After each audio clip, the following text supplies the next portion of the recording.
بسم اللہ الرحمن الرحیم۔ میں نے حضرت علی رضی اللہ عنہ کو یہ فرماتے ہوئے سنا کہ رسول اللہ صلی اللہ علیہ وسلم نے فرمایا کہ مجھ پر جھوٹ مت بولو، کیونکہ جو مجھ پر جھوٹ باندھے وہ دوزخ میں داخل ہو۔ میں نے کبھی آپ سے رسول اللہ صلی اللہ علیہ وسلم کی احادیث نہیں سنی۔ میں نے آپ کو یہ بھی فرماتے ہوئے سنا ہے کہ جو شخص مجھ پر جھوٹ باندھے گا وہ اپنا ٹھکانہ جہنم میں بنا لے۔ مجھے بہت سی حدیثیں بیان کرنے سے یہ بات روکتی ہے کہ نبی صلی اللہ علیہ وسلم نے فرمایا کہ جو شخص مجھ پر جان بوجھ کر جھوٹ باندھے تو وہ اپنا ٹھکانہ جہنم میں بنا لے۔ میں نے رسول اللہ صلی اللہ علیہ وسلم کو یہ فرماتے ہوئے سنا کہ جو شخص میرے نام سے وہ بات بیان کرے جو میں نے نہیں کہی تو وہ اپنا ٹھکانہ جہنم میں بنا لے۔ وہ رسول اللہ صلی اللہ علیہ وسلم سے کہ اپنی اولاد کا میرے نام کے اوپر نام رکھو مگر میری کنیت اختیار نہ کرو، اور جس شخص نے مجھے خواب میں دیکھا تو بلا شبہ اس نے مجھے دیکھا، کیونکہ شیطان میری صورت میں نہیں آ سکتا، اور جو شخص مجھ پر جان بوجھ کر جھوٹ بولے وہ دوزخ میں اپنا ٹھکانہ تلاش کرے۔ میں نے حضرت علی رضی اللہ عنہ سے پوچھا کہ کیا تمہارے پاس کوئی اور بھی کتاب ہے؟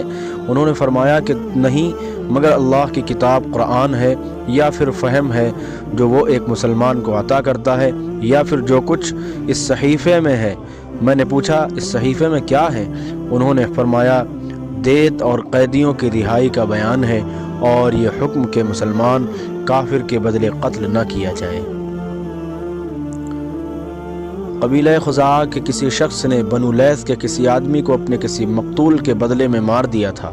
یہ فتح مکہ والے سال کی بات ہے۔ رسول اللہ صلی اللہ علیہ وسلم کو یہ خبر دی گئی۔ آپ نے اپنی اونٹنی پر سوار ہو کر خطبہ پڑھا اور فرمایا کہ اللہ نے مکہ سے قتل یا ہاتھی کو روک لیا۔ امام بخاری رحمہ اللہ فرماتے ہیں اس لفظ کو شک کے ساتھ سمجھو۔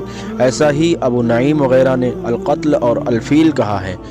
ان کے علاوہ دوسرے لوگ الفیل کہتے ہیں۔ پھر رسول اللہ صلی اللہ علیہ وسلم نے فرمایا کہ اللہ نے ان پر اپنے رسول اور مسلمان کو غالب کر دیا، اور سمجھ لو کہ وہ مکہ کسی کے لیے حلال نہیں ہوا، نہ مجھ سے پہلے اور نہ آئندہ کبھی ہوگا، اور میرے لیے بھی صرف دن کے تھوڑے سے حصے کے لیے حلال کر دیا گیا تھا۔ سن لو کہ وہ اس وقت حرام ہے، نہ اس کا کوئی کانٹا توڑا جائے، نہ اس کے درخت کاٹے جائیں، اور اس کی گری پڑی چیزیں بھی وہیں اٹھائے، جس کا منشا یہ ہو کہ وہ اس شے کا تعارف کرا دے گا۔ تو اگر کوئی شخص مارا جائے تو اس کے عزیزوں کو اختیار ہے دو باتوں کا، یا دیت لے یا بدلہ۔ اتنے میں ایک یمنی آدمی ابو شاہ نامی آیا اور کہنے لگا یہ مسائل میرے لیے لکھوا دیجئے۔ تب آپ نے فرمایا کہ ابو فلاں کے لیے یہ مسائل لکھ دو۔ تو ایک قریشی شخص نے کہا کہ یا رسول اللہ مگر اذخر کاٹنے کی اجازت دے دیجئے، کیونکہ اسے ہم گھروں کی چھتوں پر ڈالتے ہیں یا مٹی ملا کر اور اپنی قبروں میں بھی ڈالتے ہیں۔